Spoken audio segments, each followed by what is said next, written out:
سلام علیکم رفیق زنک.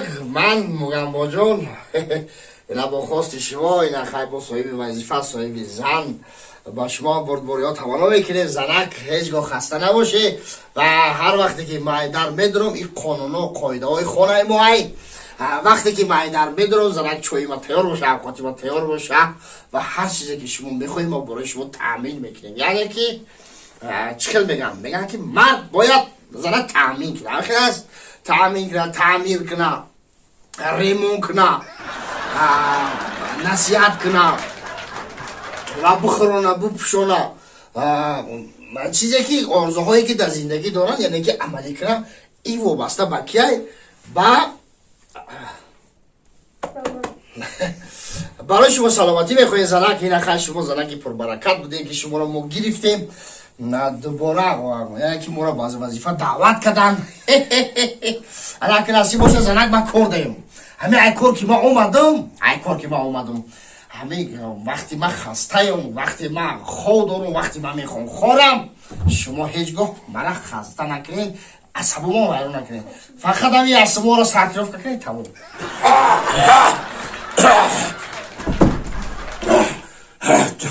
چاکاری بچه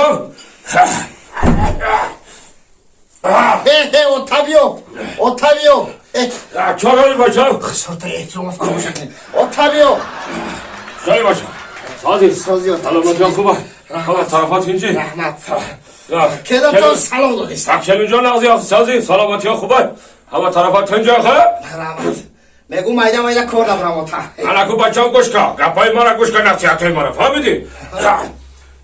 اینقدر پول رسخات کردم من تو را خاناندم اینقدر گاو مال فروختم، اینقدر گوسپندی همین بار دقیق پیشی بازار فروختم، من تو را خاناندم، صاحب کارت کردم، اینا صاحب زن پای تماشا رقص و بازی اشلخانی کرده، صاحب زنت کردم. رحمت پدر جان هزار رحمت شما دا که شما هم خیلی فرزنده را تربیه میکنین، شما فرزنده را یکی قرض پدرتون را ادا کردین. رحمت با شما. الکو گوش که بهترین زن برای ما. گوش تا گپ ما را گوش کالیه. الکو زنم گرفتی آخه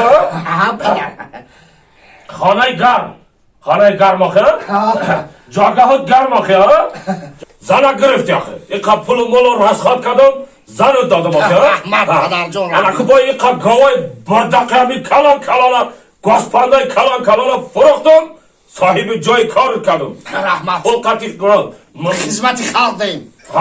الکو کیساکات پول جای کار داری همه چی 100% آخه الکو فکری من را خیلی میکنی نصیب باشه. چکنی فکر من نفهمیدم آخه من را خیلی زن میتی برای چه؟ پدر آخه اینم من نو زن دادی من میدونی چند سال زن گفتیم ده کسا 4 سال گفتیم 4 سال گفتیم که من یه بچه یاس نو زن یافتم گرفتم. حالی برای تا اگر زن بکنیم بدونی 19 سال در کنم.